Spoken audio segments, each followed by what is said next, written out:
Hello everyone, it's Red Baron, and today we're going to do a quick little pet guide video. Had several questions from you guys asking me to go over pets and which ones are recommended for Magicka and Corporia, so let's get right into it. Alright, so we're going to start with Corporia. There's really only one good option for Corporia. There are alternatives, but the best is going to be Draco Lion. And the reason being is you're going to be getting a lot of damage and DPS from Draco Lion. So when we go into the skills, we're going to start with Scorching Flame. Scorching Flame is going to be providing a percentage of physical damage to the target. Again, physical damage plus additional P damage taken 20% with Rupture. An additional P attack plus 10% from Hyperactivity with Lion Ram.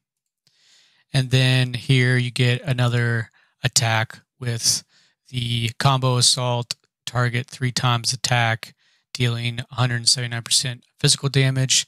So this is going to be the best choice for Corporia. You're just going to be stacking on a bunch of attack, and you're really only going to want to be leveling up your Lion. It's best for Magicka and Corporia to only level up one at a time. So if you go to my array, you can see I've barely put anything into my Babe toys, really nothing into Babe Deer, and everything's going into Draco Lion. So you really do want to just focus on one pet at a time, unless you're just a Mega Whale, which there aren't too many of those, and even most of the whales are just focusing on one pet. I have seen some Corporia use Babe toys. A few whales have chosen and gone this route. The reason being is because you're going to be getting a little bit more defensive abilities. So the first skill is Tortoiseshell Smash. That gives you a taunt, and the taunt is going to draw the opponent their attacks away from you, and they'll be focusing on your pet instead. And that's nice because, as you can see with the stats, it scales pretty heavily with HP on this pet, so that's a nice bonus. The next one is Tortoiseshell Ram. This is just going to be a damage dealer skill, and it's not too much damage, so that's not a big one. Daze is nice on Sky Crusher because you're going to be giving a nice debuff to your opponent, and they'll be taking more damage. But this is the big one. So this skill here is going to be giving you Absolute Defense. Absolute Defense is a physical defense buff of 35% that lasts 8 seconds. So it's going to just be making the pet tankier. So it's a pretty good option to draw in attacks and then tank those attacks, so that way you're able to deal more damage as a Corporia. I would still choose Draco Lion, but that is a good secondary option if you want to be more of a tank and less damage dealing. So you're just going to level up your pet. You're going to feed your pet every day, getting the cultivation experience. You can feed your pet the lower mat. I wouldn't go blue or higher. I might start spinning some blues just because I have so many. But if you don't have excess, I would just focus on the white and the greens, just using that to feed your pet. Your talents, so you'll want to focus on talents in order to continue leveling your pet. Talent effects are pretty nice. As you can see here, you're getting all of these bonuses, ability damage bonus, cooldown reduction, all these things are going to be added on there. I would not focus so much on transformations just because they are so expensive. So in order to transform, as you can see, you have to have Mortal level 10, Earth level to 10, Heaven level to 10. That's going to be very, very, very expensive, especially if you're free to play. So I would avoid trying to do the transformation, and I would just focus on all of these talent levelings, as that's going to be pretty important in getting into legendary with your pet and making them significantly stronger. Level your skills accordingly.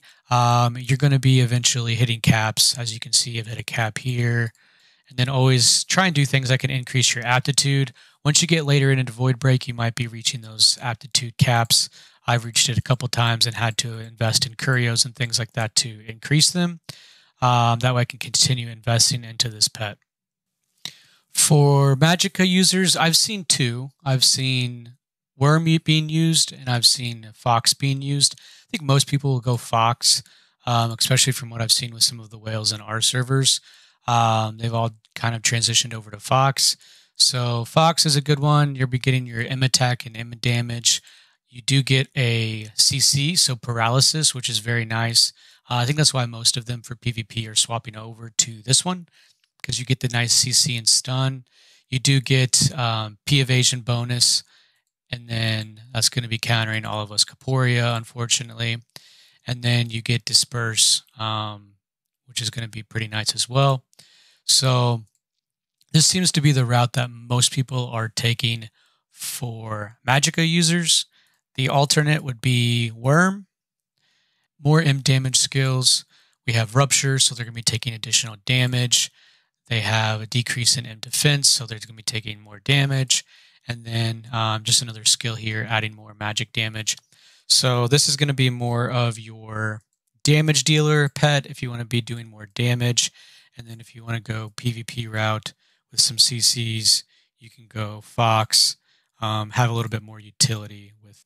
Then just some quick closing information. So you can recycle pets. So if you have excess that you don't need, you can recycle those. So for instance, I could spend 20 here, recycle, get this essence. And I'm actually going to go ahead and do that just because I have an extra one. You do want to keep a lot of copies of your main pet because you'll need those in order to level your pet. But you can recycle excess that you don't want. Then you also have the ability to reset your pet. So if you wanted to, if I wanted to reset my pet here, I would have to hit undeploy, go to reset, and I could completely change over everything to something different. It will return all those resources. Obviously, I don't want to do that, so I'm just going to back out. But that is an option as well. If you think you've messed up and want to change your pets around, you can go ahead and do that reset. And finally, if you go to Beastmaster, you can pet exchange. So if you find yourself stuck, go check out Beastmaster, and instead of hitting identify, go to exchange, and you'll be able to see what resources you can exchange in order to get a copy of your pet. And that's going to be it. Quick little video on pets, which ones to focus on, and how to level, and some little tricks to increase your copies of those pets. If you guys like the video, make sure that you give it a thumbs up and a like. I do appreciate all of your support. Continue subscribing to the channel. We need to hit that 1,000 subscriber mark, and we'll be moving along pretty quickly so far. The last few weeks, we're getting close to 200, so I appreciate all of your guys' support. Thank you.